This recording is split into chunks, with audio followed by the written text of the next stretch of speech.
a bearish silver, a bearish euro, and why we should probably stay out of U.S. indices for one more day. With no further ado,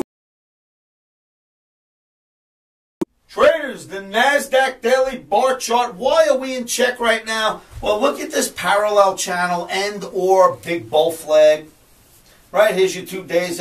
These two big days make your flag pole. The two parallel channels make your flag. We are right in the middle between here and here at the moment. We're fluttering around right there, stuck in the middle with you. You know the old song. So I say, let's just leave this alone. It's right in the middle of no man's land. Let them take it where they think it should go, and we'll pick this up on Sunday night. Then there's the Russell, traders. The Russell has come out of this wonderful F-flag parallel channel. It is now starting to move lower in another parallel channel. I say the Russell doesn't end up lower and does get above this and takes off, but I'm going to do nothing. Let's go trade some other markets. Let's let the indices rest on their own laurels tomorrow.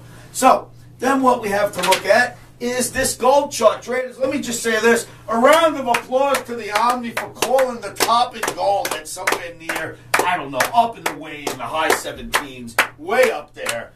Omni says, I think the top is in. We have come all the way down now to the 1570s, traders. What a breakdown. We actually get down to the 1540s after Omni is called top.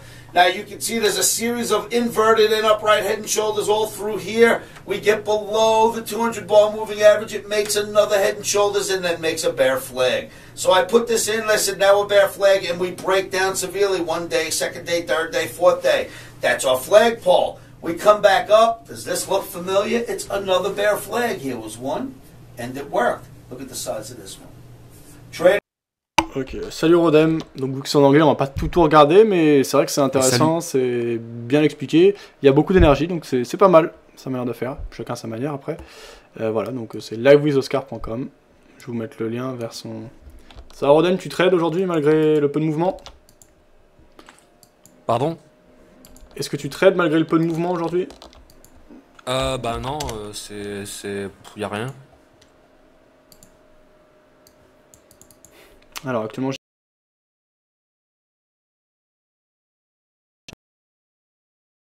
de USD, je perds 9,4 points, mais c'est vrai que ça bouge pas beaucoup.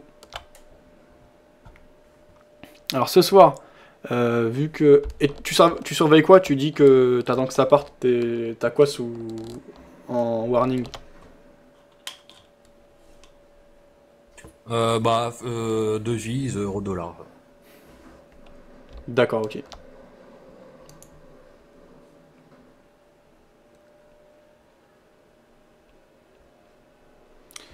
En tout cas, s'il y en a qui trade la nuit, cette nuit ça devrait bouger quand même du côté du dollar australien, puisqu'on aura l'annonce des taux d'intérêt.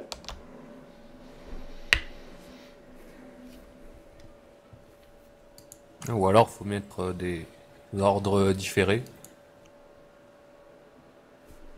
Exact, bien sûr, ouais, en jouant la cassure de seuil, c'est très cohérent quand il y a des nouvelles aussi importantes.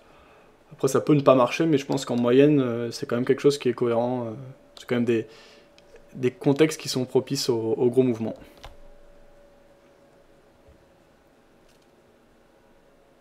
Du coup, ton short CAC, tu l'as gardé ce week-end? Je l'ai gardé ce week-end, mais je l'ai coupé tout à l'heure, puisque on avait peu de mouvements, on était toujours dans le triangle.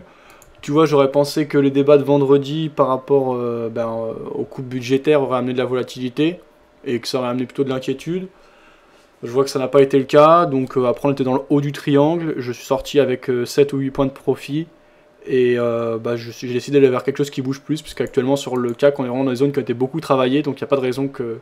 J'ai pas d'information particulière sur une baisse, donc j'avais aucune indication, donc j'aime pas rester sans aucune raison, sans aucune indication, voilà. Donc là du coup derrière j'ai shorté la UD/USD, qui lui est en tendance. On a notamment eu des impulsions baissières cette nuit notamment.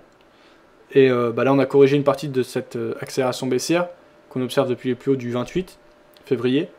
Pour le moment les vendeurs ne reviennent pas sur le marché et le mouvement de correction se poursuit. Je pars actuellement 9,1 points. Voilà, donc j'attends et j'espère que la dynamique de fond et l'impulsion de fond baissière va reprendre le dessus. Moi, quand vous faites ça, ça me fout une angoisse.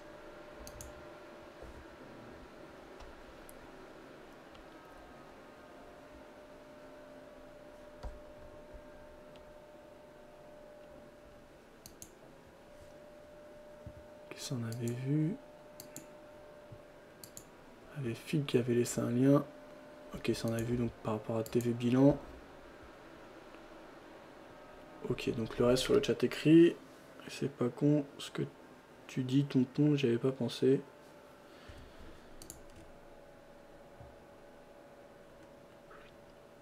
Pour l'instant, 1% de mes gains, le swap.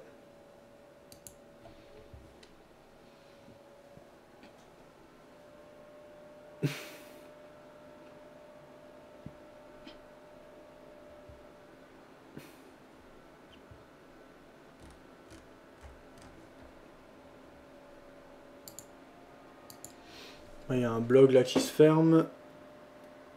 Et je connaissais pas. L'ISI, l'aide d'information économique et stratégie internationale. Ah, c'est dommage, les sites comme ça qui ferment. Donc il n'y a pas de raison précise a priori.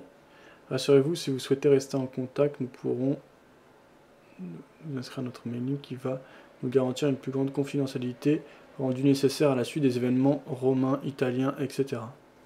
Nous continuons toutes les publications et abonnements en cours et projetons dans le futur, et en fonction du temps qui nous sera laissé, des conférences dans les villes principales en géopolitique, finance et survie au temps à venir. Bonne chance, la rédaction l'ISI. Je connaissais pas trop, mais bon, a priori, c'est bien.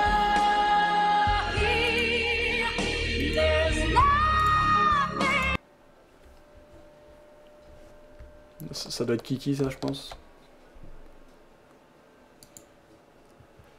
Et notamment, ouais, système bancaire de Londres, pardon. Ce qui est un lapsus peut-être révélateur d'ailleurs, un article qui avait l'air assez intéressant. Mais là pour l'instant je suis pas encore dans la lecture des articles, en général ça vient plutôt en fin d'émission, les 16h47 les marchés européens sont encore ouverts, donc j'essaie plutôt de coller à l'actualité, de voir ce qui se publie. Alors sur le chat écrit, qu'on avait vu ça, well done, et qu'il y a toujours ton site Forex, pas grand chose, 14 ticks à la vente ce matin avec de l'eau, il me reste un lot short à 127,119, c'est là aujourd'hui, c'est le... Antoine, c'est bien X-Trade, c'est ça? Non, non, non, c'est un autre. Ah d'accord. Scoop lisé. X-Trade, il vient encore sur Mumble? Ouais, bah il était là tout à l'heure, mais bah, du coup, comme il n'y a pas grand chose à commenter, il y avait peu de débat, donc il est parti. Ok. Peut-être qu'il nous entend, hein, donc si t'as quelque chose à lui dire, bah X-Trade, si tu nous entends, n'hésite pas à venir. Il y a Rodem, a priori, qui aura quelque chose à te dire. Non, enfin, pas particulièrement, mais... Bah, bonjour, déjà. Ok. Bon alors, t'as tradé récemment, là, ça a donné quoi ces dernières semaines pour toi, Rodem? Parce que ça fait un moment, je crois que je t'avais pas vu. Ouais, ben, moi, depuis le début d'année, en fait, quasiment, j'ai pas tradé. Parce que, bah, avec le travail à côté, ça va pas être trop évident. Bon là par contre j'ai tout le mois de mars pour moi, j'ai tout le temps durant le mois de mars, donc je vais pouvoir m'y remettre bien comme il faut. Et donc voilà. Non, sinon c'est vrai que bah depuis janvier-février j'ai laissé un peu de côté en fait trading, j'avais d'autres choses à faire, disons plus urgentes. Et voilà. D'accord, ok. Et donc là, tu reviens avec quel type d'approche plutôt du swing? Bah la même. Donc ouais, ouais, des trading, swing, un peu de swing, mais bon, c'est pas évident en fait hein, de réussir à. Enfin, c'est pas tous les jours que tu réussis à prendre un mouvement en tendance, parce que bah c'est pas tous les jours qu'il y a des tendances. Mais bah du day trading et puis en suivi de tendance. Et puis bah du trading range aussi, comme des quand on est en tendance neutre, voilà, un peu de trading range et puis voilà. Ok.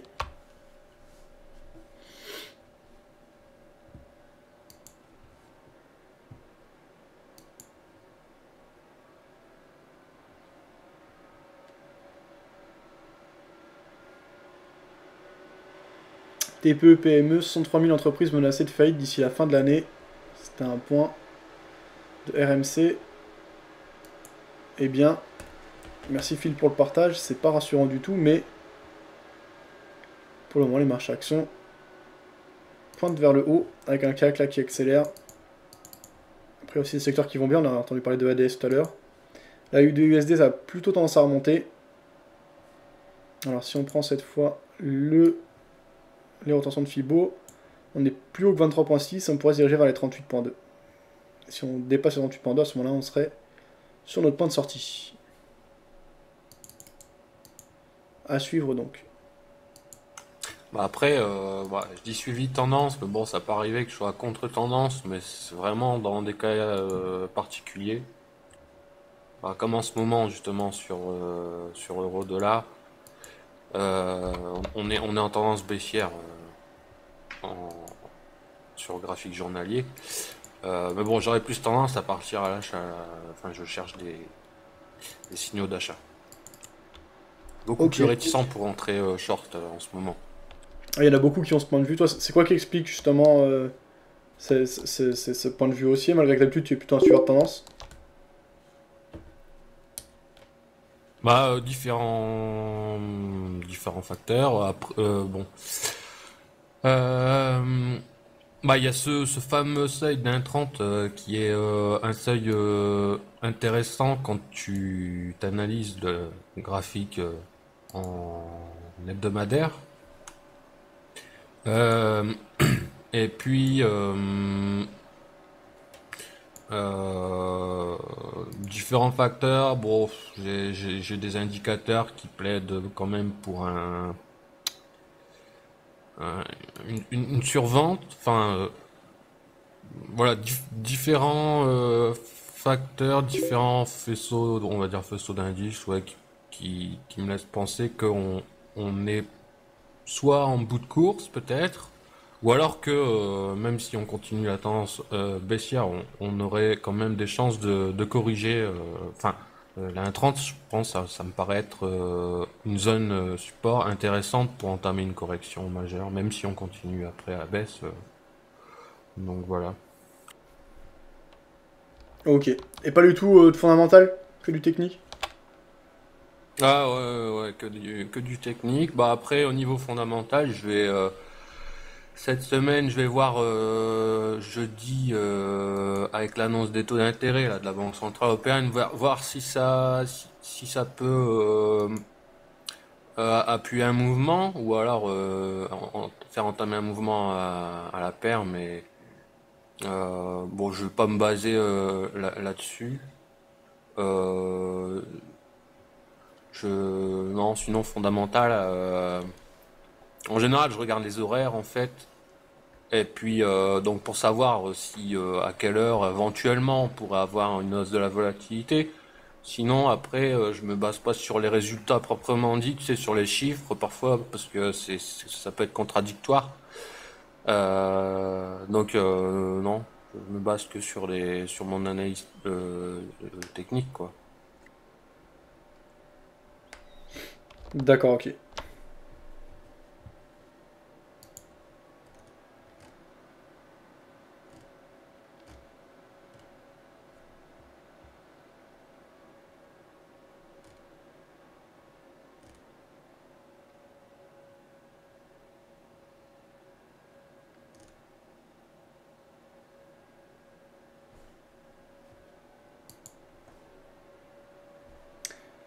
L'Irlande en défaut de paiement de 20 milliards. Bon, de toute façon, les mauvaises informations, on en a, mais parce qu'ils comptent sur les marchés, c'est le comportement des marchés. Nous, en tant que spéculateurs, dans le cas de ce qui nous intéresse, parce que nous, à proprement parler, en tout cas sur Vidéo Bourse, on est vraiment dans une optique de spéculateur proche du joueur, en fait, de paris sportifs, par exemple, dans le sens où on essaie d'évaluer les paris intéressants.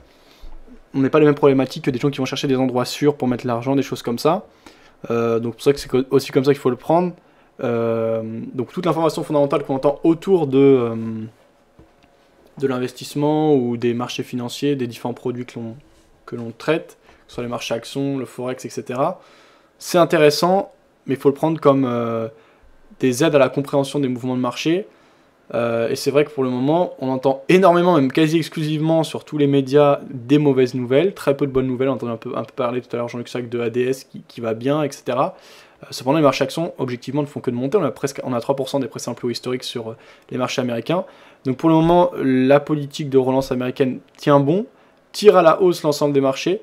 En Europe, ça va mal en interne, mais les entreprises européennes en externe font quand même des bons chiffres, notamment à l'étranger, dans les pays émergés récemment.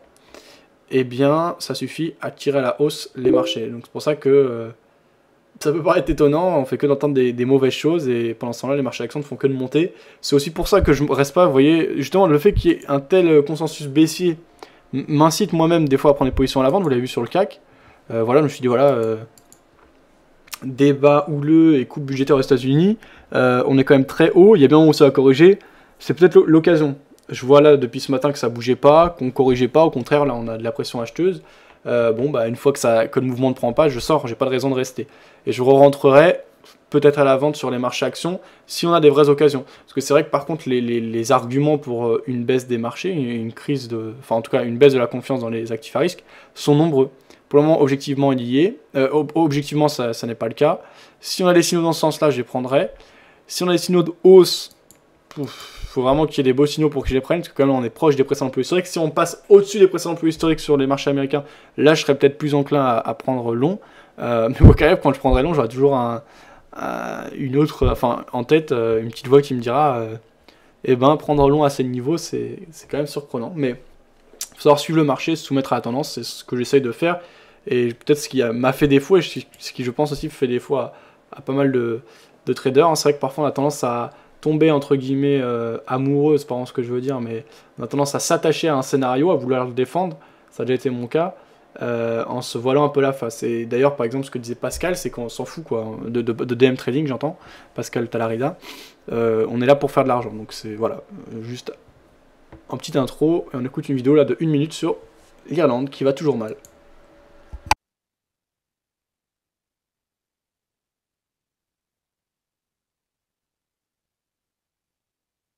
Donc nous continuons. Il s'avère que l'Irlande a fait un défaut de paiement de 20 milliards à la BCE. Et oui. Et on n'en parle pas là aussi. Non, c'était il y a à peu près 15 jours maintenant, Ouais, si tu veux le lire. Alors c'est génial, heureusement, Monsieur Harfeuil nous rappelle que le jeudi 7 février, l'Irlande a été en défaut de paiement et que la perte sèche pour la BCE a été de 20 milliards d'euros. Le pays a bénéficié d'une aide de 85 milliards d'euros pour le sauvetage de ses banques en 2009. Mais en décembre dernier, le gouvernement de la Banque centrale d'Irlande avait clairement fait comprendre que les échéances ne seraient pas tenues. Le délai de remboursement devrait être considérablement allongé, expliquait-il sur le ton du « c'est ça ou rien ». À coincer, la BCE a accepté, le 7 février, un rallongement des échéances moyennes qui passe de 7 moi je vous laisse. 34 ans. J'attendais de voir si éventuellement après l'ouverture des marchés américains il y aurait quelque chose, mais il n'y a rien. Donc voilà. Bonne fin de journée. Bon après-midi à toi, à bientôt. Merci, salut. Alors, dans la même optique, aussi des gens qui sont assez catastrophistes, mais pour le moment, à qui les marchés ne donnent pas raison, ce qui ne veut pas dire qu'ils ont tort dans leurs arguments et dans leur développement, je suis pas en train de me moquer. Simplement, voilà, c'est ce que je dis. Voilà. On entend des choses négatives, c'est pour ça qu'en tant qu'investisseur, on doit absolument parier sur la baisse. Tant que les marchés ne donnent pas signaux de faiblesse, tant qu'il y a des flux à l'achat, eh bien, objectivement, les marchés tiennent bon. On écoute donc Pierre Jovanovic. Donc les gens qui ne me croient pas ou qui ne veulent pas croire, ça c'est leur problème. Vous voyez ce que je veux dire ? À un moment donné, vous êtes confronté à quelque chose. Soit intellectuellement, vous dites ok, et là je suis obligé de reconnaître qu'il y a quelque chose qui existe après la mort, etc., tout ce qu'on veut. Soit vous dites non, tout ça n'existe pas, et vous continuez à être aveugle.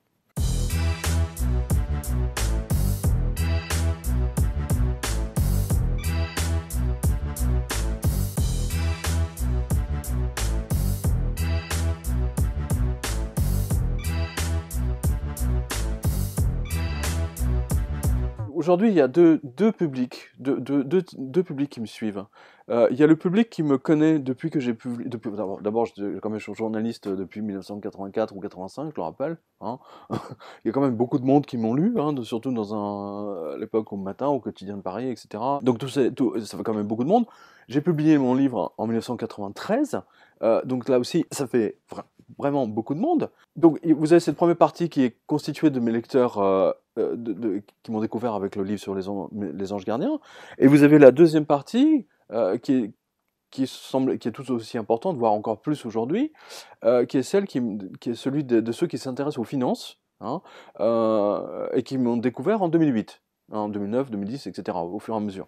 Donc c'est deux publics qui sont totalement différents. Mais moi j'ai toujours eu une préoccupation, ce sont les expériences frontières de la mort. Je vous la fais très courte, hein, et j'ai pris l'option d'interpréter le texte de l'Apocalypse de Jean du point de vue de ce que je sais et de tout ce que j'ai appris en écrivant mon livre sur les anges gardiens. Voilà. Et ça m'a donné comment dire, ça a ouvert une porte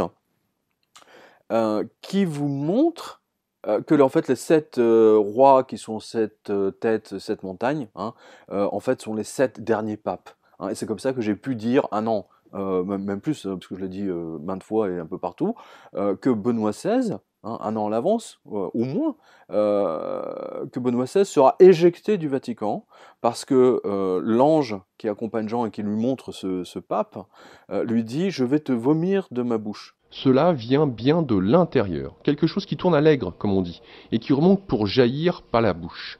Ce n'est pas une action venant de l'extérieur. Imaginez que même l'AFP a publié un grand papier repris par tous les médias européens. Document très confidentiel daté du 30 décembre 2011. Monseigneur Castrillon Hoyos aurait ensuite directement rencontré le pape mi-janvier pour évoquer avec lui l'affaire. Monseigneur Roméo aurait dit à des interlocuteurs avoir eu vent d'un complot et que le pape devrait mourir dans les 12 mois à venir.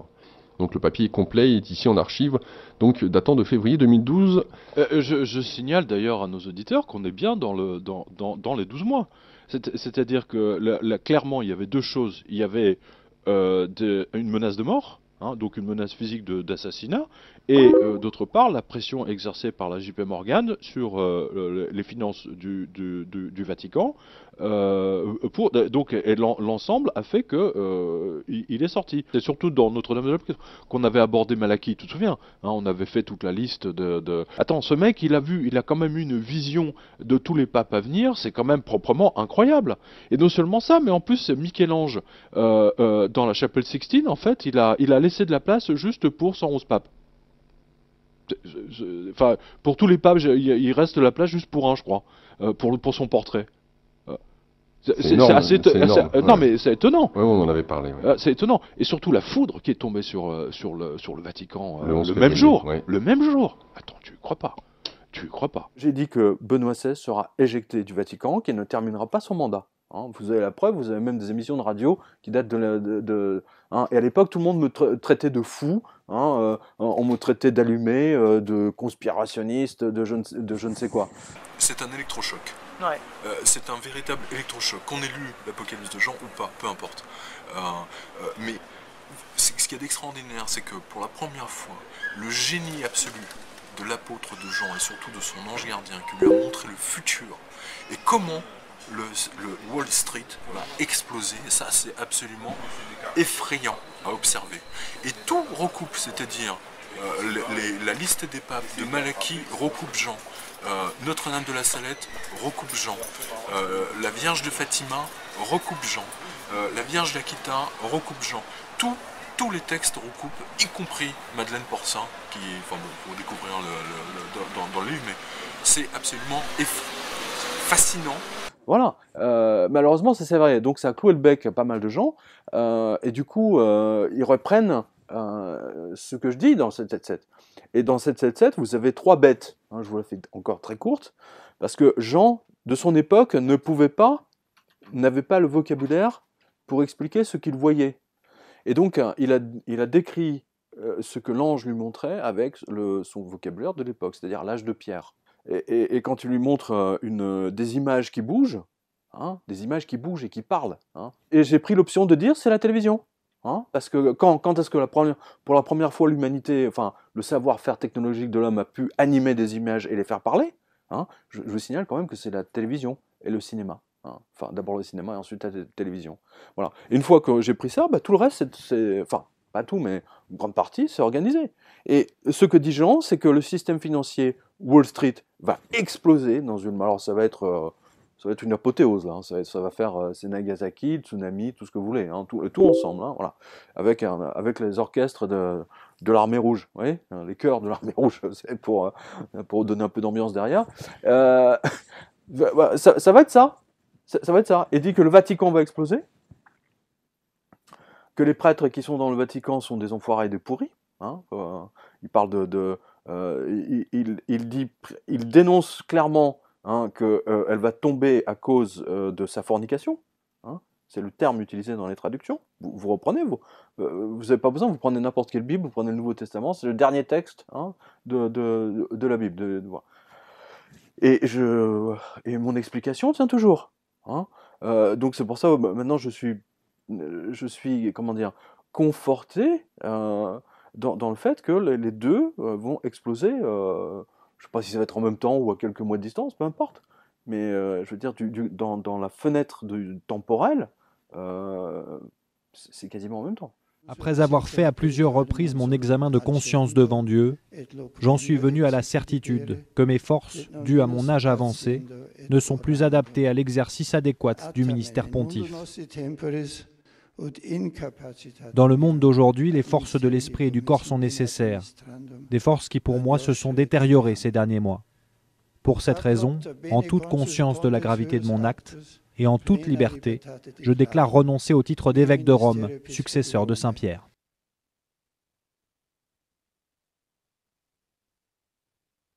Oui, parce que tout ceci était une opération financière menée par une banque américaine en particulier pour récupérer l'or du Vatican. Hein, c'est leurs salles qu'ils ont gardées depuis quelques années.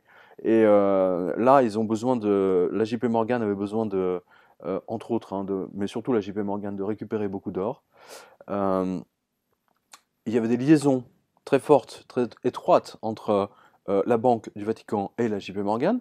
La preuve, je tiens à le rappeler, d'ailleurs j'étais un des rares à le souligner en France, hein, personne, Paris Match n'en a pas fait des grands papiers, hein, Caroline Pigozzi, semble-t-il, elle est aveugle à un certain nombre de choses, hein, elle ne voit pas. La banque JP Morgan a fait un communiqué de presse mondial pour dire qu'elle vire un client, en l'occurrence le Vatican, hein, de son agence de Milan. Hein. Alors, depuis quand une banque qui est quand même régie par le secret professionnel hein, fait un communiqué de presse en disant telle compagnie ou telle personne, on la vire? En général, ça se passe quand même... Enfin, vous le savez bien, tout le monde le sait. Et là, pour le coup, ils ont voulu faire l'inverse. C'est-à-dire qu'ils ont publié un communiqué de presse mondial hein, pour dire le Vatican est éjecté de la JP Morgan. Et comme par hasard, un mois avant la démission du pape, hein, les 50 terminaux Visa Mastercard Amex toutes les boutiques du Vatican ont été déconnectés. Hein, c'est-à-dire que les touristes ne pouvaient plus payer avec leur carte de crédit, ils étaient obligés de payer en liquide. Hein. Et comme par hasard, hein, plus personne, plus aucune œuvre ne pouvait payer le Vatican ou faire des virements au Vatican, ils étaient obligés de passer par une banque allemande. Hein, parce que toujours pour les mêmes histoires. La raison officielle, c'est manque de transparence. Attends, pour avoir écrit Blight Masters, manque de transparence de la JP Morgan, hein, c'est l'hôpital qui se moque de la charité, là, quand même. C'est quand même extraordinaire. Les enfoirés de la JP Morgan, hein, qui ont vendu des... non, mais c'est quand même extraordinaire. Hein, qui ont vendu des crédits défaut swap à un client, puis ensuite, ils ont parié sur le client, en disant, tiens, on parie sur sa tête, qu'il va se ramasser, qu'il va tout perdre. Et ils ont pu faire d'une pierre deux coups, si je puis me permettre, là aussi, sans mauvais jeu de mots, de récupérer l'or au passage. Hein, l'or du Vatican est très important. Et en ce moment, il y a une pénurie d'or physique hein, sur les marchés. Ils ont beaucoup d'or, vous savez, via les ETF, hein, l'or en carton, mais ils ont très très peu d'or physique. Il y a une pénurie d'or physique, parce que les Chinois se battent avec les Indiens se battent avec les Européens, enfin tout le monde achète ce qu'il peut avec les Russes. Hein, et il y a très très peu, si vous voulez acheter, disons, je sais pas, si vous voulez vraiment acheter 5 tonnes, ou voilà, vous êtes une banque centrale, par exemple, ou une grosse banque, vous dites voilà, j'achète 5 tonnes d'or, ou même 500 kilos. Ça se trouve pas sur le sabot d'un cheval en ce moment. Hein. Regardez bien ce que dit Jean dans le texte en ce qui concerne le pape quand il dit je vais te vomir de ma bouche. Hein. C'est le Christ qui parle hein, et il lui dit donc à Benoît XVI viens plutôt chez moi acheter de l'or. C'est le seul endroit du texte où vous avez ça.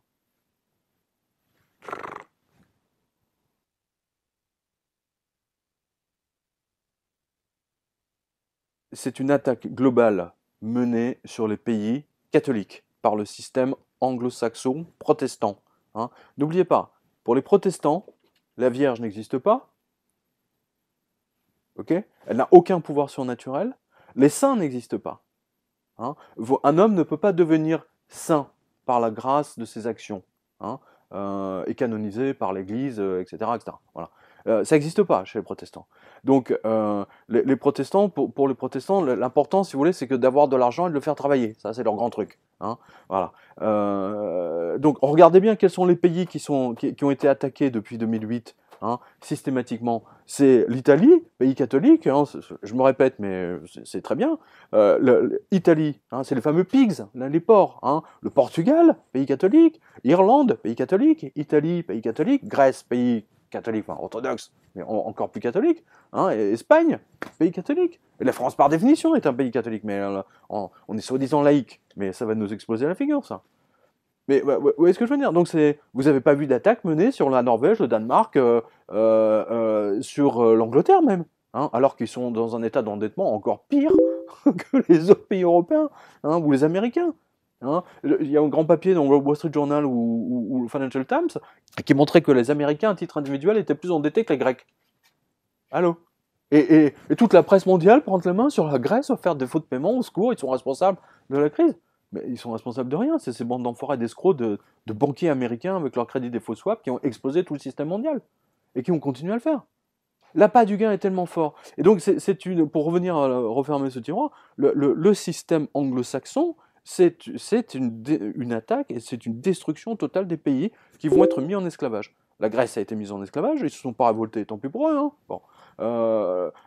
Si les Espagnols ne se révoltent pas, pareil, hein, 30% de la population qui travaille va être mise au chômage, et numéro 1, et baisse de salaire, de tous les salaires de 30%.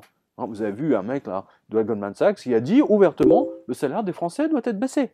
Alors, sa justification, elle est simple. Hein. L'économie française n'a pas d'autre issue de secours que de doper sa compétitivité, donc de baisser ses coûts salariaux et ses prestations sociales, et pas d'un coup de canif, hein, vous l'avez noté, un coup de hache, on taille, moins 30%.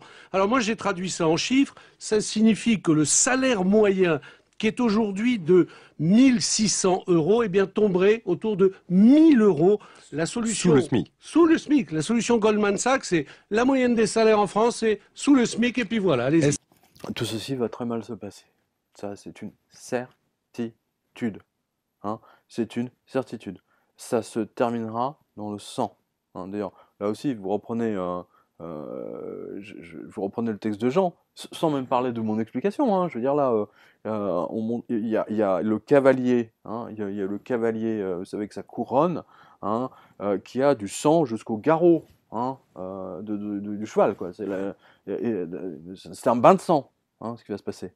Là, je signale que quand je disais ça en 2009, hein, que tout le monde me prenait pour un cinglé, hein, que j'étais un hurluberlu.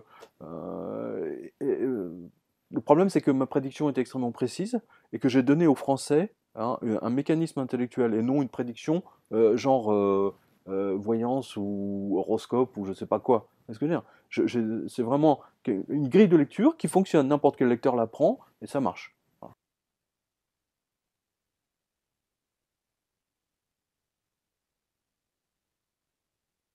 C'est le fameux 666, hein, tout le monde vous dit que c'est le diable, oui, alors bon, par extension, par définition, mais je veux dire, avec ma grille de lecture, vous avez pu constater que ma grille fonctionne très bien, Jean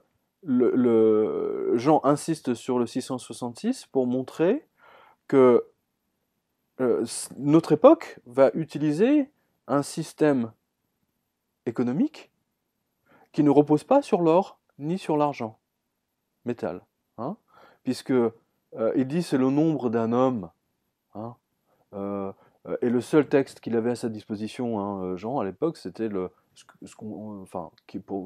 c'est l'Ancien Testament pour nous, hein. Et dans l'Ancien Testament, vous avez un passage, hein, avec la reine de Saba qui découvre comment dire, le royaume de Salomon, et elle explique, elle dit que chaque année, le roi avait en impôts, taxes, etc., de tout son système commercial, d'échange, de vente de marchandises, obtenait 666 talents d'or. Ce qui, grosso modo, je ne sais plus combien ça fait, mais vous l'avez dans le livre, je ne sais plus si c'est 3 tonnes ou 300 kilos, enfin bon, du sérieux quoi. Hein, voilà. Donc il montre bien, c'est une astuce phénoménale. Si vous réfléchissez à l'intelligence du truc, mais c'est purement merveilleux. Je veux dire, l'intelligence, et ça vous prouve que les anges existent, que Dieu existe, et que Dieu est encore plus intelligent que le plus intelligent des humains. Je pense notamment à Dominique Strauss-Kahn, hein, et on ne doit pas avoir le même Dieu, hein, je précise, hein, parce que le Christ voit le futur à 2000 ans. Hein. Dominique Strauss-Kahn, lui, ne doit pas le voir à plus de 15 jours. Non, mais c'est important, c'est important. D'ailleurs, vous avez vu, excusez-moi, mais puisqu'on parle de lui, vous avez vu à quel point les journalistes sont devenus des putes. Vous avez une journaliste qui couche exprès avec Strauss-Kahn pour écrire un livre. C'est grandiose. Là, c'est le système même qui est en train de couler. Je veux dire, même Libération est en train de se prostituer. Hein. C'est extraordinaire. Enfin, je ne sais pas si elle est journaliste intégrée à Libé ou pigiste, mais peu importe. C'est quand même fascinant de voir jamais j'aurais imaginé voir une telle chose. Qu'une courtisane ou qu'une putain hein, j'ai passé 2 nuits avec Strauss-Kahn, hein, mais je suis une putain et je tourne autour de l'Arc de Triomphe ou de l'avenue Foch. Ok, très bien. À la limite, les gens ont compris. Vous voyez, c'est les souvenirs de la dame. Mais qu'une journaliste, hein, ou du moins une éditorialiste, ou je sais pas qui du journal Libération le fasse, alors là, tu te dis, attends, là, on va où, là? On va où? On est tombé si bas? Enfin, je crois que là, il va falloir qu'on creuse, là, hein, pour descendre plus bas, comme on est.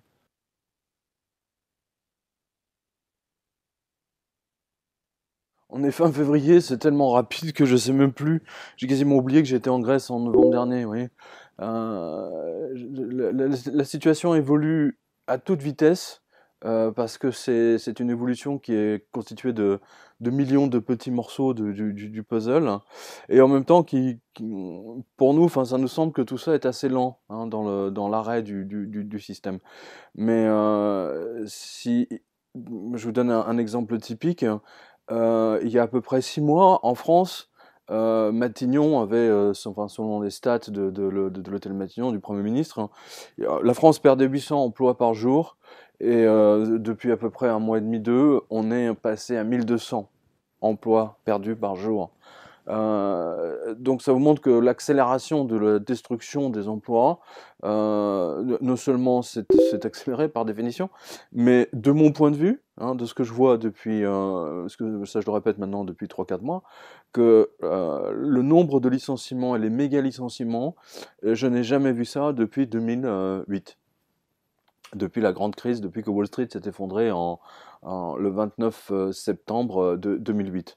Hein, on a vu en 2009, par exemple, en 2008, bien sûr, des banques licenciées, etc. Mais c'était des vagues, hein, c'était des mini-tsunamis, oui.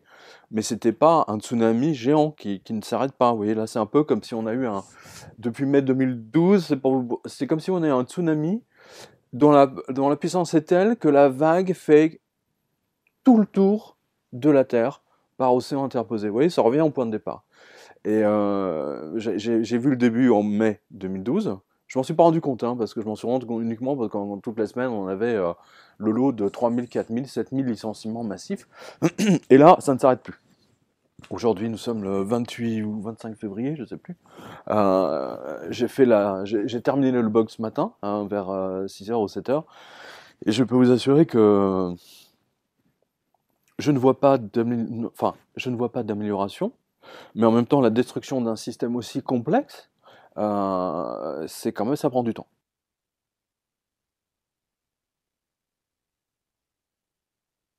Ah mais j'ai toujours dit, en effet, l'année dernière, j'ai dit que le système s'est arrêté en 2012.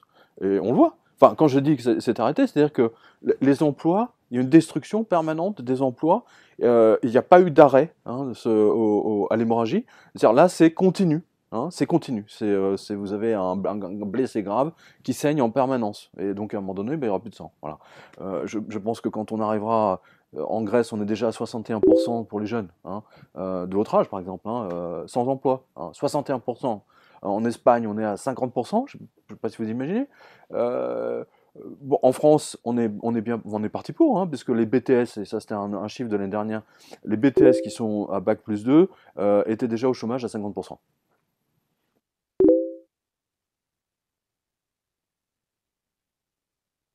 Bah oui, le rapport de la DCRI qui a soi-disant atterri malencontreusement ou par hasard sur son bureau, donc le rapport de la DCRI, donc c'est l'ancien RG, hein, renseignements généraux, qui dit que le pays, la France, alors je me souviens plus du terme, mais c'est quasi en position quasi insurrectionnelle, hein, une insurrection, voilà, c'est proche d'une révolution quand même, hein, les mots.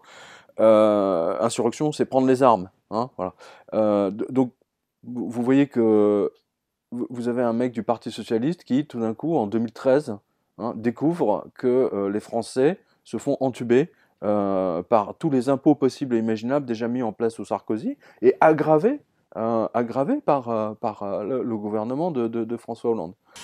Les pompiers ont dû briser les vitres de la banque à coups de masse. À l'intérieur, une femme vient de s'asperger d'un liquide inflammable et d'y mettre le feu. Les secours ont pu l'évacuer juste à temps. C'est une dame de 47 ans qui a tenté de s'immoler par le feu. Avant ce geste fou, elle aurait crié « Regardez ce que vous avez fait de moi, vous m'avez tout volé ». La femme n'arrivait plus à apurer ses dettes.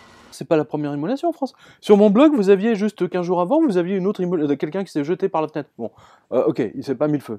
Mais il y a eu plein d'autres immolations, du moins des tentatives. Parce que là, le système média ne vous donne les infos que de ceux qui réussissent. Mais ça ne vous donne pas de ceux qui ont tenté. Vous comprenez? Il y a quand même un certain nombre de gens qui sont jetés par les fenêtres en Espagne avant de s'immoler. D'ailleurs, c'est très intéressant, vous savez, dans cette masse de gens qui se suicident, c'est intéressant de constater que l'immolation ne vient pas tout de suite. Hein, en bloc. Ça vient, on l'a vu également en Grèce.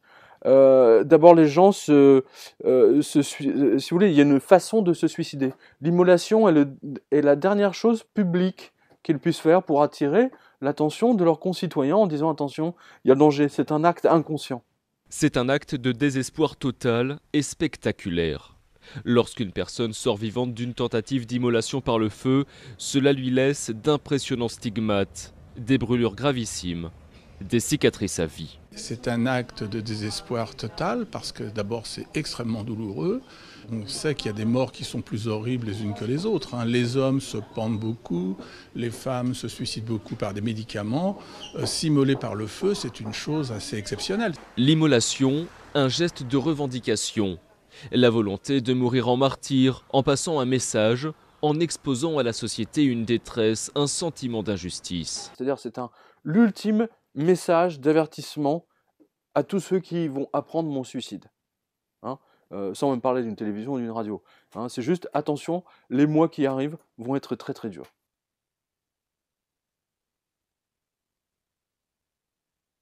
Vous savez, la révolte des Grecs, nous on n'est pas à la place des Grecs. Les Grecs ont choisi l'option de ne pas se révolter.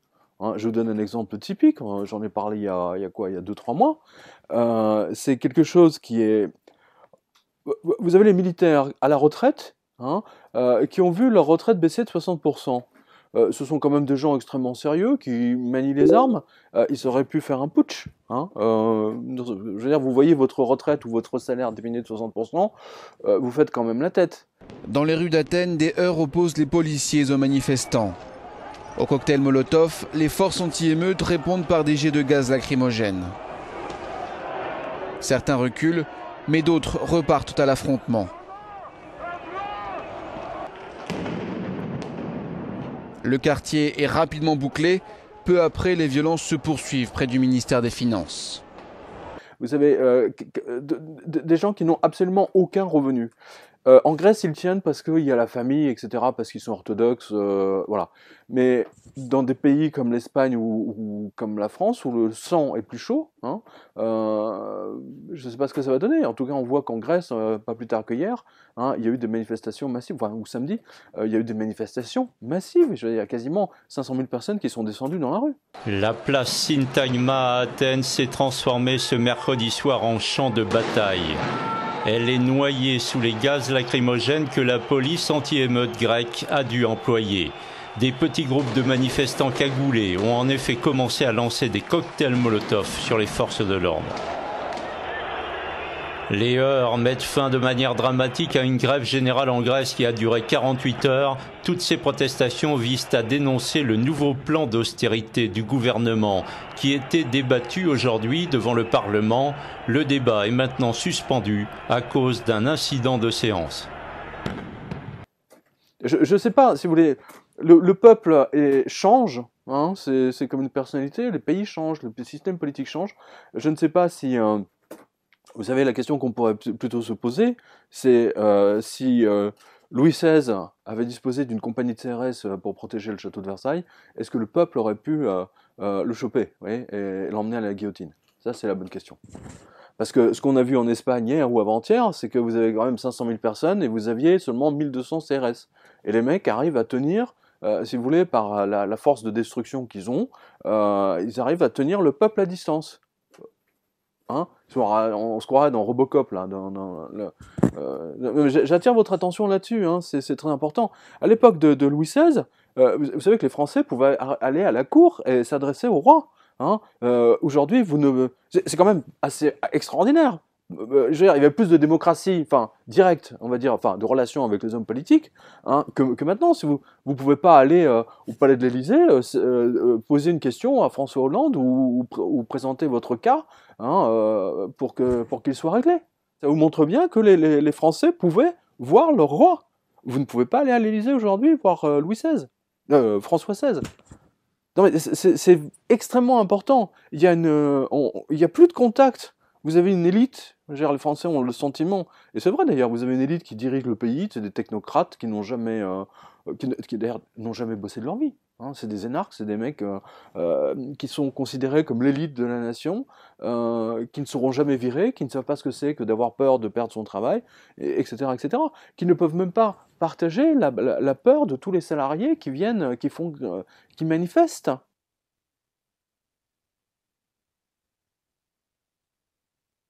Clairement, les médias sont en train de ridiculiser, mais bon, c'est pas tout à fait nouveau. Je pense que la pilule, on va aller encore plus loin avant de toucher le fond, hein, avec BFM, iTélé, France 2, TF1. Hein, je veux dire, toute l'Espagne manifeste pour la énième fois contre les mesures d'austérité et la corruption de les politiques. Il faut quand même le signaler, c'est également en Bulgarie, hein, il y a 2-3 jours.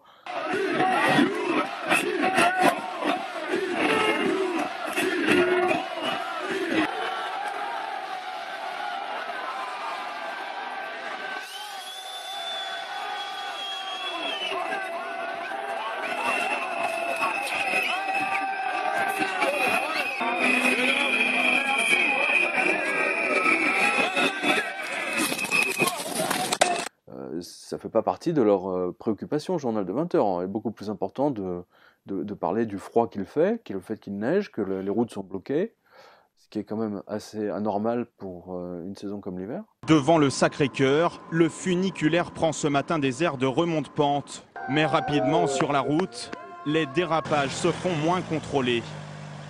Les ennuis commencent pour les automobilistes. À chaque pente, le même casse-tête. Et la neige continue en ce moment de tomber sans discontinuer sur la capitale. Et cette fois, problème, cette déneigeuse vient de tomber en panne. Voilà. Mais c'est pour meubler. Il faut qu'il meuble. Je me souviens de LCI, d'un journaliste sur LCI, qui est tellement écœuré de ne pas pouvoir donner des news, des informations sur l'écroulement de Wall Street en septembre 2008, en octobre, hein, de tout ce qui se passait aux États-Unis, avait pris une dépêche et avait donné l'état de santé d'un éléphant ou d'un chimpanzé ou d'un gorille, du zoo local, enfin d'un zoo Donc oui, c'est pour montrer la contradiction qui existait entre ce qui se passait et les informations qu'on lui faisait lire. Parce que les journalistes que vous voyez, en fait, ils ne font que lire un prompteur, donc c'est même plus des journalistes, c'est des hommes troncs. Hein, non mais c'est vrai, c'est pas des journalistes pour moi, c'est un peu comme vous savez, le présentateur de Radio Moscou, de télévision Moscou, la télévision du peuple, vous savez, l'homme tronc que vous voyez dans le poste, hein, et qui lisait d'une voix monocorde, hein, une feuille de papier, et vous entendiez le froissement du papier, vous voyez.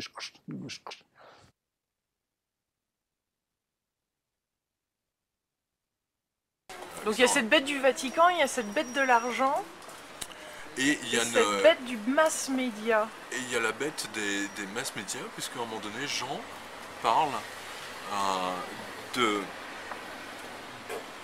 d'images, d'une bête qui est capable d'animer des images et de faire parler des images. Il parle d'images qui parlent. Il dit que ces images forcent tous ceux qui sont marqués du 666 à l'adorer. Or, que font les mass médias, que font toute cette masse de publicité qu'on nous balance tous les jours à la télévision, surtout dans le monde anglo-saxon où les émissions de télévision sont interrompues tous les quarts d'heure. C'est forcer les gens à vouloir encore plus d'argent. Et ainsi de suite. Donc c'est la bête numéro 2 qui est derrière la bête numéro 3. Voilà, la bête numéro 1. La bête argent. Parce qu'il parle de ce qu'on appelle le faux prophète. Le faux prophète, hein, dont les images bougent et parlent. Hein. Un prophète, n'oubliez pas, un prophète c'est un messager. Hein, c'est un messager c'est humain. Un prophète c'est un messager, mais il vous apporte le message de Dieu. D'accord ? Donc s'il met faux avant prophète, c'est donc par définition, il apporte le message, mais pas de Dieu, hein, donc c'est de l'autre, hein, du diable, Satan, tout ce que vous voulez, hein, de l'autre, hein, le révolté, et que le message qu'il donne est faux. Et donc il dit que le système qui produit des images animées donne un faux message. Qu'est-ce que vous avez aujourd'hui ? Qu'est-ce que vous avez aujourd'hui ? Qu'est-ce que vous avez depuis des années maintenant ? Il n'y a pas de crise. Il n'y a jamais eu de crise, ils ont découvert la crise depuis quelques temps, seulement 1 an et demi à peu près. Mais avant, il n'y avait pas de crise.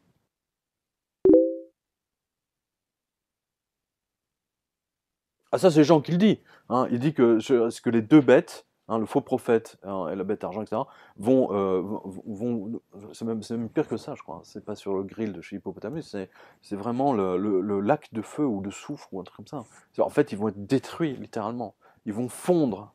Et je ne sais pas si vous suivez, mais depuis, je vous ai dit tout à l'heure que les licenciements sont ininterrompus depuis le mois de mai 2012.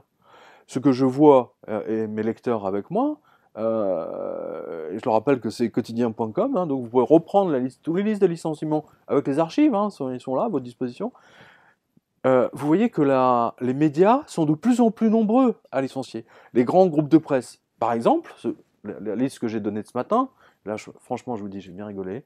Mieux vivre votre argent. Il licencie. C'est drôle, non ? Non, hein ? L'expansion. Licencie, donc il n'y a plus d'expansion. Il y a rétraction. Hein,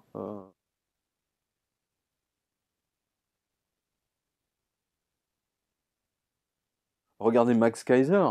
Max Kaiser est l'exemple type. Hein. Max, à lui seul, hein, avec sa chaîne YouTube et en étant diffusé sur la télévision russe, a mis à bas CNBC, la chaîne économique de General Electric. They want prison for this 12-year-old for stealing a $10 bottle of wine. Well, look, David Cameron has to decide whether he's going to allow plundering in the City of London to finance his economic growth. George Osborne has to make this decision.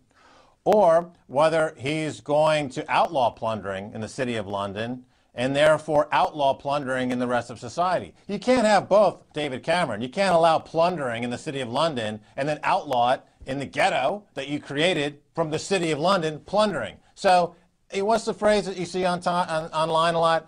STFU. STFU, David Cameron, because you're completely off base here. You are a total product of an elitist school of banking schmucks. So UK Prime Minister David Cameron yesterday said he understood the public anger towards the nation's banks, but warned against banker bashing. Here it's blatantly obvious that your own bankers are financially raping your people. Right up there, Cameron! You did nothing because you're in their pocket, because you're a schmuck. Why are you going after these people? Vous avez un mec, hein, c'est vraiment avec sa bite et son couteau, passez-moi l'expression, mais qui vous détruit TF1, quoi. Hein, enfin, c'est même beaucoup plus grand que TF1, CNBC. Hein. C'est la chaîne financière de la planète. Hein, et qu'est-ce qui s'est passé? Bah, il se trouve que CNBC n'a pas averti les gens de la crise. Hein, ils l'ont même pas vu arriver, les mecs. Formidable. Hein, vous avez les journalistes de CNBC qui 2 jours avant disaient « Ah, Lehman Brothers, c'est excellent, il faut acheter. Hein, » Bear Stearns, hein, bien avant Lehman. Hein. Ah oui, il faut acheter, excellent. Il y a un très bon PER. Ouais, allez-y, nous sommes des journalistes économiques, on est bons. Vous savez, Jean Toiti et compagnie. Hein, les Langlais et tous ces blaireaux là que vous voyez à la télévision qui vous expliquent, je pense à l'anglais enfoiré, hein, menteur, tricheur. Hein, tu as expliqué aux Français que les Anglais et les Américains ne font pas de planche à billets. Non mais ça se taper la tête contre les murs. Et comment font les autres pays qui ont la maîtrise de leur monnaie? Ils font quoi? Lesquels, Madame Le Pen? Tous les pays du monde qui ont la maîtrise de leur monnaie. Citez-moi. Eh ben tiens, les États-Unis. Les États-Unis ne font pas marcher la planche à billets. Non. Attends, la Banque fédérale, je veux dire, vous avez tout un tas d'articles sur le site même de la Fed, hein, sur ce qu'ils appellent quantitative easing.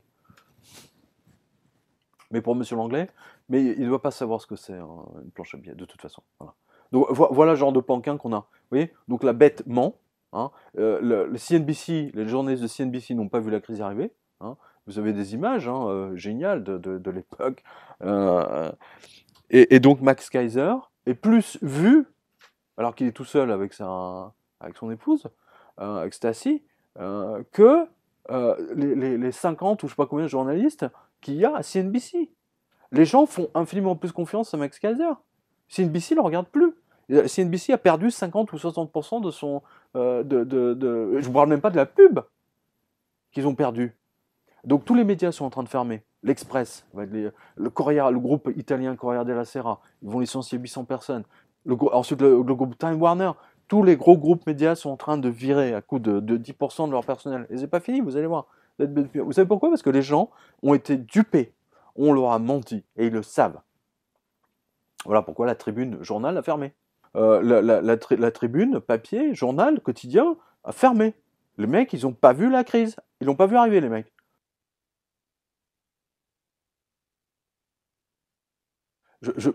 Non, ça sera... Internet sera à la télévision ce que la télévision était à la radio. Et ce que la radio était à la presse écrite. Tout simplement. C'est des médias complémentaires. Je veux dire, n'oubliez jamais, tout ça à la base, vous ramenez tout ça à du contenu. Hein, à du contenu, que ce soit un reportage que vous diffusez sur Internet, que vous le diffusiez ensuite à la télévision. Parfois, vous avez beaucoup plus de gens qui regardent sur Internet que la télévision. Hein, sachant qu'aujourd'hui, il y a 30 ans, quand vous aviez que la première chaîne et la deuxième chaîne, c'est sûr que vous avez des millions de gens qui ne pouvaient pas faire autrement que de le voir. Hein. Vous avez le choix entre 2 chaînes. Aujourd'hui, vous avez le choix avec le câble, vous avez le choix entre, je sais pas combien, 200 ou 300 chaînes. Donc ça... Et plus la génération de gens, disparaît, c'est-à-dire la génération de l'écrit, hein, tous ceux qui sont nés avant 1970, hein, plus elle va disparaître et moins la télé aura d'impact. Hein. Tous ceux qui sont nés en 1990, par exemple, aujourd'hui je le vois, sont complètement Internet et pas du tout télé. Oui. Donc et la même chose, la télé pour eux va être ce qu'a été la radio pour nous. Oui. C'est un truc un peu vieillot, mais qui est intéressant.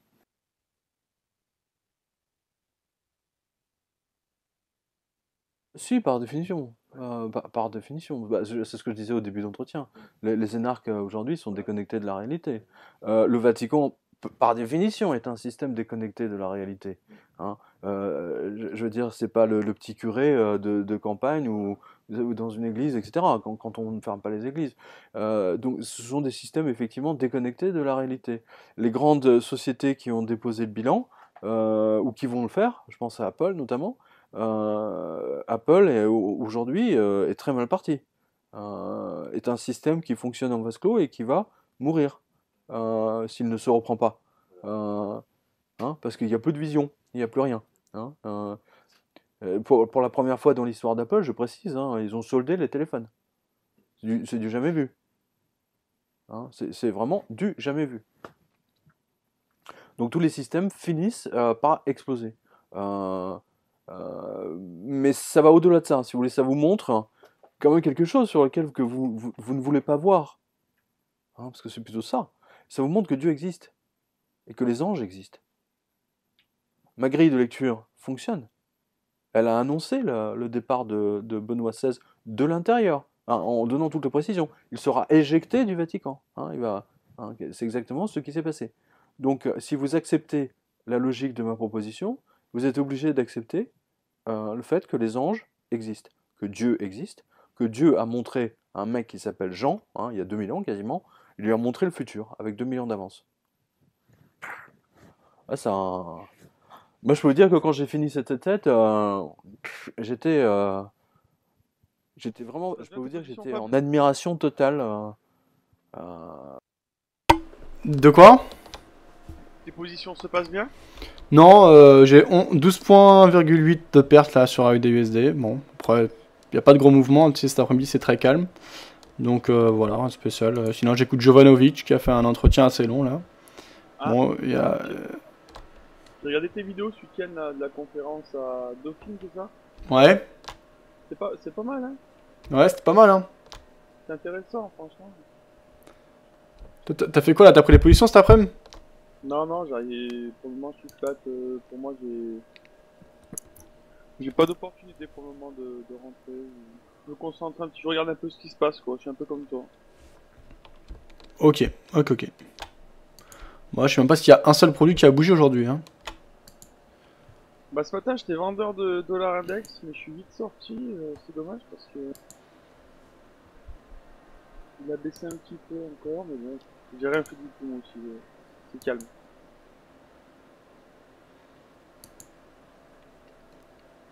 Effectivement, là c'est vraiment ennuyeux. C'est le câble qui corrige un peu.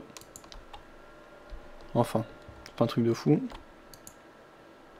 Le pétrole qui baisse, WTI. Exact. Les marchés actions par contre c'est mort de chez mort, hein. Nasdaq, S&P, Dow Jones c'est... Donc en Europe ça bouge pas non plus.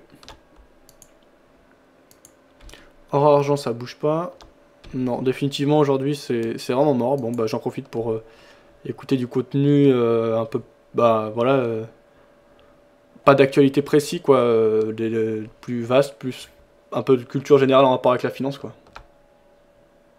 Ouais, je vais écouter d'ailleurs. Moi, je peux te mettre le lien si tu veux hein, vers Jovanovic parce que là on a déjà écouté beaucoup. Bon, Jovanovic, tu sais, il est très pessimiste. Après, il a une lecture un peu religieuse parfois des choses. Après, il est intéressant à écouter. Hein, tu sais, c'est quand même des gens qui, voilà, il fait un travail de recherche et de, comment on dit là, tu sais, quand tu vas chercher plein d'articles dans la presse et que tu les mets en relation. Comment on appelle ça déjà? Une revue de presse, voilà. Donc bon, c'est sympa, mais bon. Ah, tout à fait, non, c'est pour moi. C'est son propre avis, de toute façon. Oui. Je trouve qu'il a des raisons d'être pessimiste, moi, mais bon, après, ouais, non, bah après, oui, c'est toujours intéressant si on va dans le débat sur du moyen long terme, quoi. Après, moi, c'est vrai que dans le cadre de l'émission, puisqu'on est plus dans l'investissement concret, tu sais, au jour le jour, là, concrètement, tous ceux qui disent, tu sais, toute la clique, mais c'est une majorité même, qui disent que tout va aller mal, etc., pour l'instant, les marchés ne montrent pas du tout de signe de faiblesse, donc voilà, il faut quand même se méfier de tout ça par rapport à nos investissements, quoi. Le reportage que j'ai trouvé intéressant aussi, c'est celui fait par l'allemand en Irlande. C'est pas mal. Oui, sur Arte, c'était bien, j'avais vu en direct la fin, et du coup le lendemain j'avais re-regardé en entier. C'était vraiment bien, tu sais, le mec... Puis en fait, bon alors, le mec a quand même une bonne équipe de télé derrière lui, mais tu vois, en allant au contact et en allant à la rencontre, tu peux vite monter un reportage vraiment intéressant, quoi.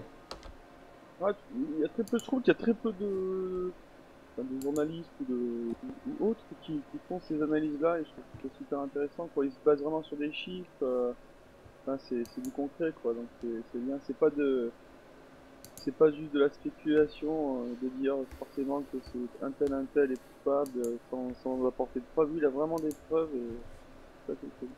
Ouais. De cet homme. En l'occurrence, c'est scandaleux que les Irlandais remboursent des investissements. À la base, un investissement, enfin, c'est ce qu'ils disaient, un investissement, il y a des risques, quoi. Tu as des risques de le perdre, et là, on voit que les gros porteurs, ben, ils n'ont aucun risque à investir, parce qu'à chaque fois, au pire des cas, s'ils perdent leur investissement, ils sont remboursés, quoi. Donc, Eh oui. c'est un maintien artificiel qui est un peu pénible, quoi. Alors après, ça s'explique parce que, bah, ouais, je pense que comme il expliquait, je pense que comme tout est lié maintenant, il peut pas mettre en faillite une banque parce que ça risque d'écrouler tout le système, donc c'est pour ça qu'il essaie de le maintenir. J'ai compris comme ça, moi, le reportage. Ouais, après, le truc c'est que si on part dans ce point de vue-là à l'extrême, ça justifie un peu tout, quoi, tu vois ce que je veux dire? Ouais, tout à fait, bah oui. Bon, il soulève un truc qui est hyper logique, c'est que, certes, un investissement, tu peux gagner de l'argent, mais tu peux aussi en perdre, et j'ai pas l'impression que les gros porteurs comme, je sais plus, Allianz, des choses comme ça, aient réellement des risques à perdre de l'argent maintenant, quoi. Bah, quand ils les perdent, on les rend fous, donc c'est ça qui est dommage. Ouais.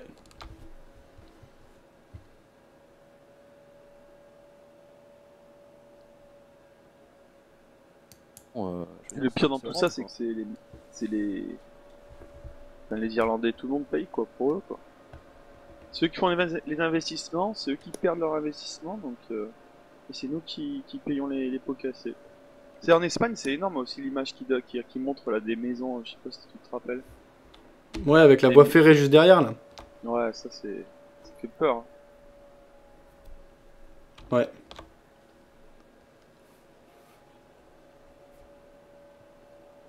Faut pas l'oublier, hein. Donc les gens qui ne me croient pas ou qui ne veulent pas croire, ça c'est leur problème.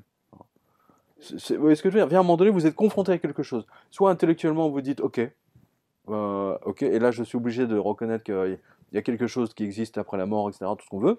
Soit vous dites non, tout ça n'existe pas, et vous continuez à être aveugle. Là, pour l'instant, si vous voulez, vous avez un système qui ne tient uniquement qu'avec la planche à billets. Mais qui ne peut... Là, ils ont retardé, hein. Vous savez qu'en 2010, hein, la BCE est passée par des artifices absolument invraisemblables pour refinancer les banques européennes, hein, on le sait. D'ailleurs, vous avez le vice-président de la Banque européenne qui l'a reconnu en disant en fait, tout ça c'était pour sauver les banques, hein, le Crédit Agricole, les banques italiennes. Vous avez vu qu'encore des banques hollandaises a été nationalisées de toute urgence il y a quoi? Il y a un mois, hein, alors qu'on nous disait que la crise de l'euro, c'était derrière nous, que l'euro était sauvé. Je t'ai mis sur le Mumble là. Ah, non, bah, je l'ai mis à pas de micro en fait. Salut Marocain from Space. Oui, bah je m'étais trompé, je vous le remets tout de suite, Marocain from Space.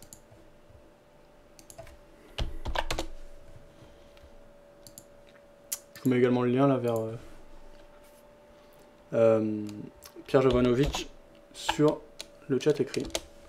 Pour ceux que ça intéresse. Phil distribue encore des liens. Il y a des choses qu'il dit sur le chat écrit. Désolé hein, de pas très être réactif. Là on est à la clôture en Europe, mais c'est vrai que tranquille quoi. De toute façon c'est ça. S'il n'y a pas de mouvement sur les marchés, on va pas inventer et s'acharner. On a déjà commencé l'émission en regardant l'actualité, en voyant les analyses des uns et des autres, des analystes expérimentés.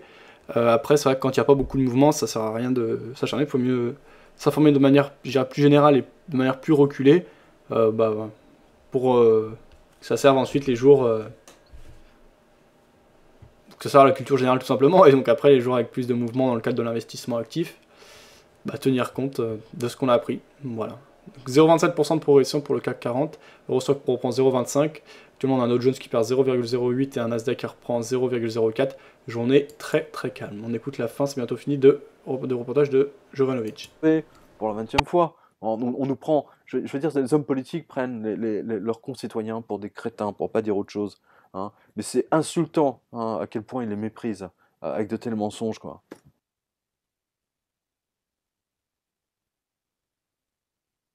Je sais pas, je suis ravi que ça dure. Hein. Non, mais moi, je suis très content, je serai très... parce que là, je peux vous dire que le jour où ça va commencer, il va falloir s'accrocher. Hein. Voilà. Il va falloir s'accrocher, parce que donc tant que la planche à billets dure, voilà. Mais je veux signaler que le Japon est endetté à 200% du PIB, juste au cas où, hein. Et que même en faisant des planches à billets, ils n'arrivent pas. La Banque centrale du Japon est en négatif. C'est le 10e QE qu'ils font au Japon. Hein, c'est un de plus. Et là, tout le monde dit « Ah oui, mais celui-là, il va marcher. » Ah bon, pourquoi? Les 9 autres, ils n'ont pas marché.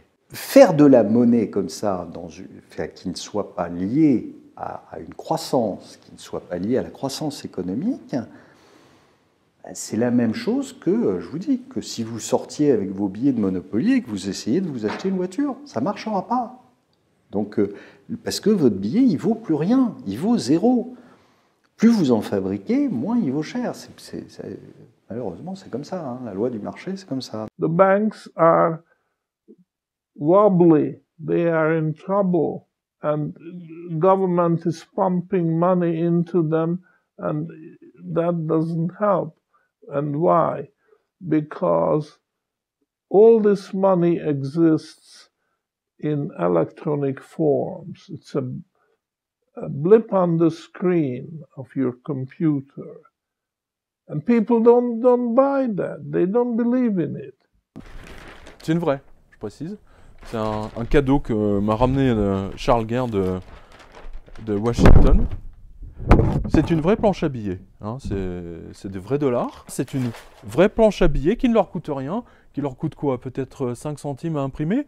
Et là, ce sont juste des billets de 1 dollar, mais il aurait pu ramener des billets de 100 dollars, par exemple. Hein. Et c'est exactement le même coût de production. Hein. C'est de l'argent qui ne repose sur rien. Il n'y a pas de sortie. Il ne faut pas se dire qu'aujourd'hui, il y a une sortie sans douleur. Voilà, c'est tout ce que je dis. Je dis simplement, on a déconné, on a fait des trucs qu'on n'avait pas à faire, maintenant on va le payer. Bon, alors maintenant, moi, si quelqu'un a une solution qui est une solution sans douleur, je suis preneur. Pour l'instant, j'en ai jamais vu. À un moment donné, il y aura des défauts de paiement. Il y aura toute une série de défauts de paiement.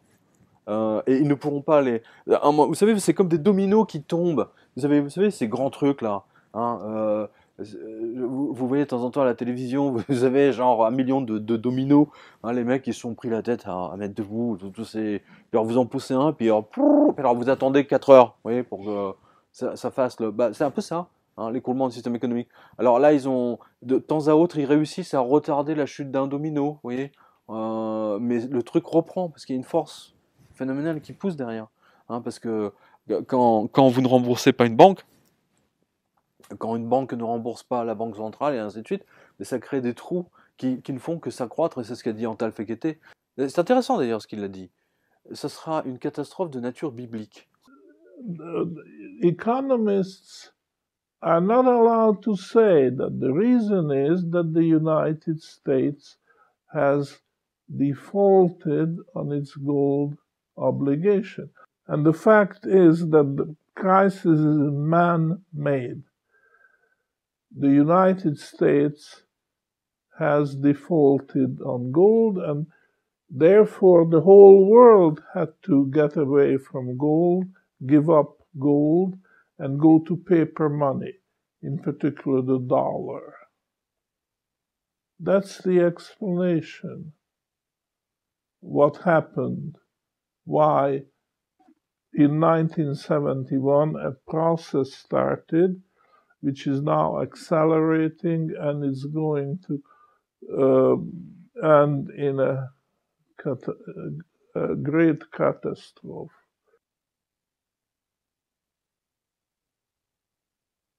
C'est celui qui tient le plus longtemps.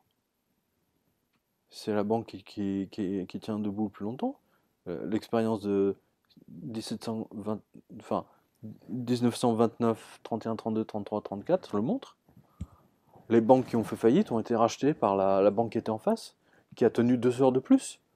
Mais le fait qu'elle tienne même 5 minutes de plus lui a permis comptablement de racheter l'autre et de récupérer ses clients, donc de dégager la pression, donc de devenir plus forte. C'est un peu comme comment dire, des microbes, hein, des paramécies, hein, des organismes intelligents, hein, qui se reproduisent ou qui prennent la force en détruisant d'autres organismes. Autant avant l'invention d'Internet, effectivement, l'information était disponible que pour les plus riches, on va dire ça. Hein. C'est-à-dire que si vous vouliez être vraiment informé, vous deviez aller chaque jour chez votre marchand de journaux et dépenser 50 € minimum, hein, ou 100 € pour acheter tous les magazines, enfin pour suivre les secteurs qui vous intéressent, et, hein, pour être informé, hein, ou en abonnement. D'accord, hein. Aujourd'hui, par la simple grâce de votre ordinateur portable connecté dans un mur, vous avez accès à l'intégralité des journaux mondiaux. Vous êtes à un clic et à une souris de toute l'information. Donc, ceux qui ne sont pas informés, ceux qui ne veulent pas s'informer, tant pis pour eux. Tant pis pour eux. Vous ne pouvez pas forcer les gens à être informés. C'est impossible. Je veux dire, c'est comme le Concordia, hein, parce que vous parliez du Titanic, mais vous avez un cas beaucoup plus récent. Vous avez le Concordia, hein, vous avez tous les gens avec leur téléphone qui filmaient quand même, je vous le rappelle. Hein, vous avez des documents, hein, c'est un mini Titanic là qui s'est produit. Bah, vous avez des gens qui n'y croyaient pas, que le bateau était en train de couler. Il est 22 h. Une annonce de l'équipage enregistrée par ce vidéaste amateur se veut rassurante.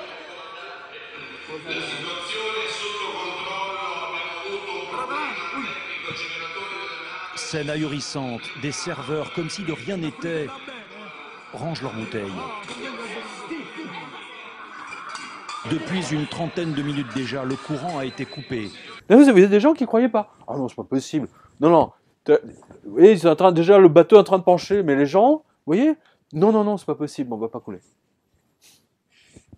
Il n'y a plus d'électricité dans le bateau. Non, non, non, tout va bien.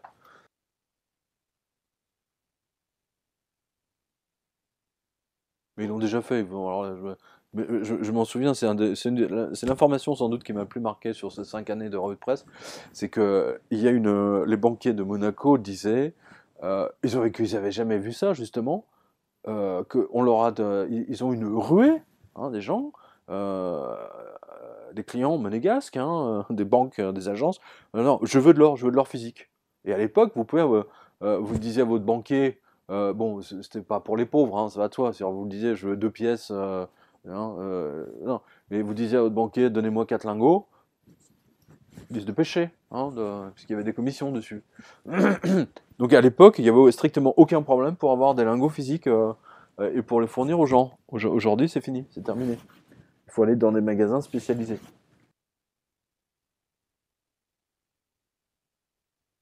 Alors, ils achètent un studio, une maison, oui, et s'ils ont déjà ça, ou ils ne veulent pas, bah, qu'ils le mettent dans les métaux, point. Hein, et puis on attend que ça passe, quoi. On attend que la poussière retombe. Hein, parce que quand le système va exploser, ça va faire comme le 11 septembre, vous voyez, vous aurez tellement de poussière, pendant 3 jours, vous verrez rien. Hein, voilà, c'est ce moment-là qu'il faut passer. Hein. C'est pas maintenant, on s'en fout que le cours de l'or monte, baisse, on s'en fout. Parce qu'après, alors là, il n'y aura plus de discussion possible. Le cours, il y aura quelque chose de nouveau, quoi.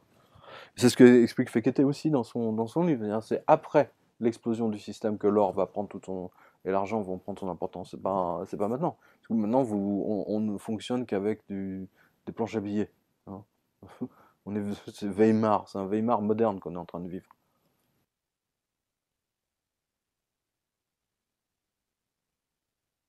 Vous voulez 777, quand on est honnête avec soi-même, hein, je veux dire, on est obligé de rester émerveillé, c'est ce que je vous disais tout à l'heure, par le tour de force, c'est-à-dire que Dieu voit effectivement avec 2000 ans d'avance, et il voit les destins mêlés, de millions, de milliards de destins individuels, de gens.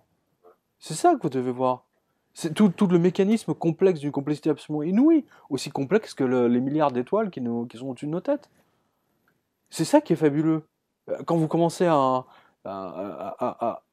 analyser ça, enfin, vous faire à déconstruire vous dites, oups, Ouais, effectivement. Et en fait, ça confirme tout ce que vous disent les gens qui ont des expériences frontières de la mort.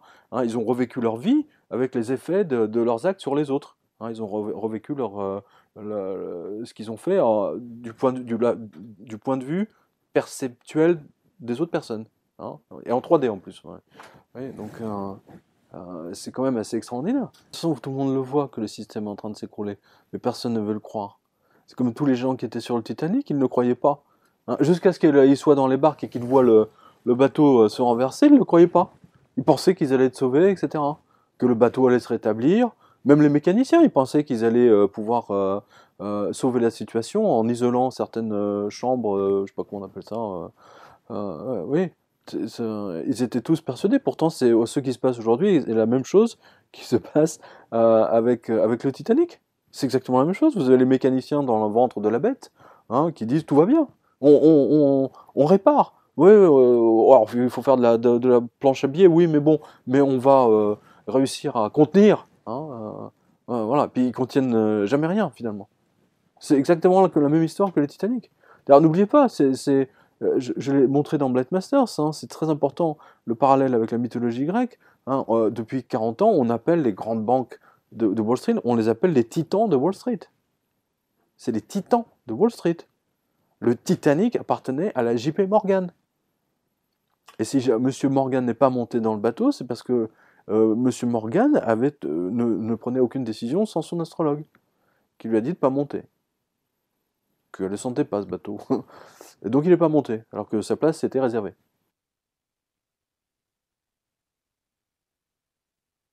Ça dépend, vous avez deux possibilités. Vous avez soit vous êtes... vous voulez participer à l'histoire, et la regarder se passer devant vous, dans ce cas, vous restez.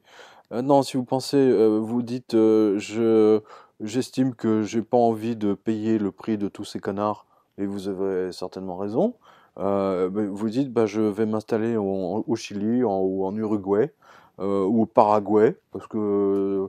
Enfin, en Amérique du Sud, parce que c'est un continent absolument extraordinaire à découvrir, et qu'ils sont certainement fous, mais moins fous que de ce qu'on voit avec les Américains et la Banque Centrale Européenne. Voilà.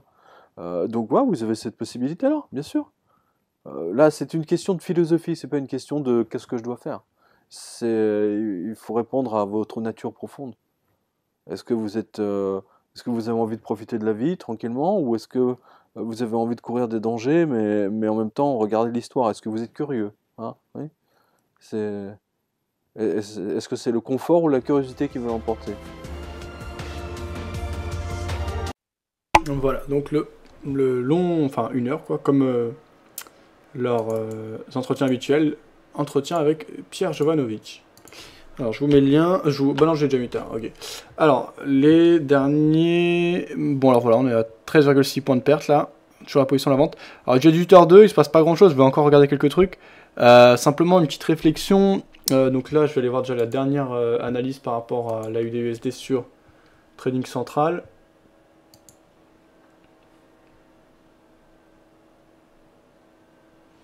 Donc là, il pense à une poursuite du mouvement, toujours avec ce CD 1.0185. Et vers les 1.008. Donc là, vu que ça va bientôt être la fin de l'émission, je vais mettre mon objectif à 1.008. Voilà. Ok. Donc voilà l'objectif qui apparaît ici. Donc j'ai un objectif quand même beaucoup plus grand que le stop. Donc ça me plaît pas des masses. Surtout que ce soir on aura les taux australiens, donc ça peut amener un élargissement de spread assez important. Donc je vais faire une partie de la position de manière à rester... je vais essayer de faire un ratio 1 pour 1. Donc là en l'occurrence l'objectif ça me ferait donc entrer à 1.0149, sortie à 1.080, ça fait 70 points. Donc si je fais 50 et 70, ça fait 1.0220. Donc voilà. Le stop loss il va passer à 1.0220. Et je vais prendre une partie de ma... Merde, alors, pardon, 1.0220, voilà. Voilà. Ok, donc là c'est modifié, donc on voit le stop qui s'est élargi et l'objectif. Donc on a un objectif aussi grand que le stop loss, ce qui fait que de base on avait autant de chance, mais là vu qu'on a perdu 13 points, on a un peu plus de chance d'aller chercher le stop. Et donc 70, actuellement j'ai 4 mini-lots ouverts sur la UDUSD.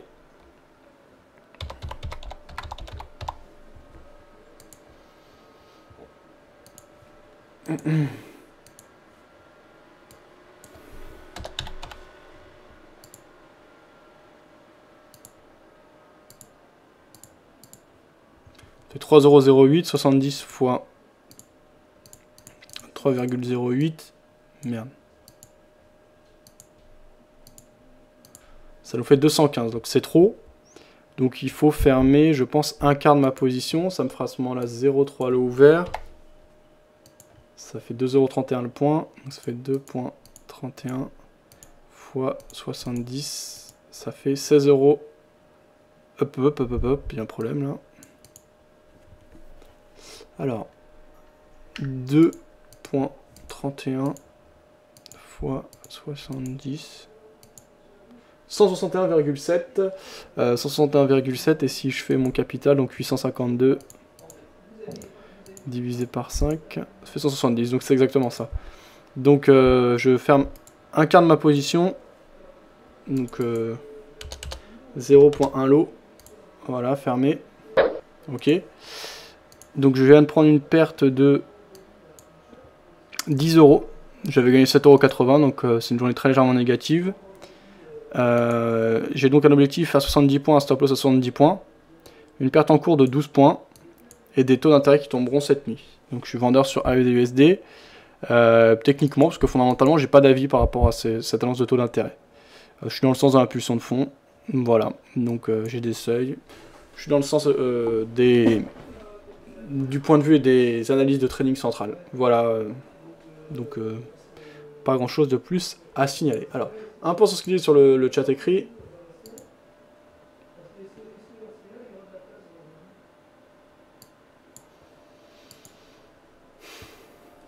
Ce qu'il disait sur le chat écrit.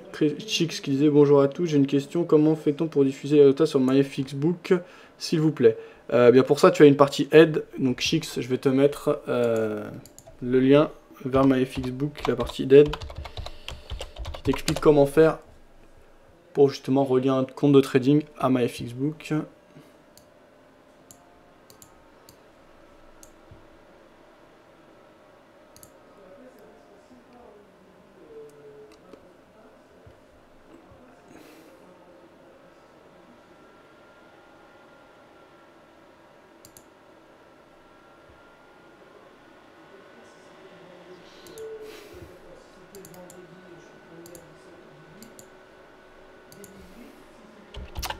Voilà.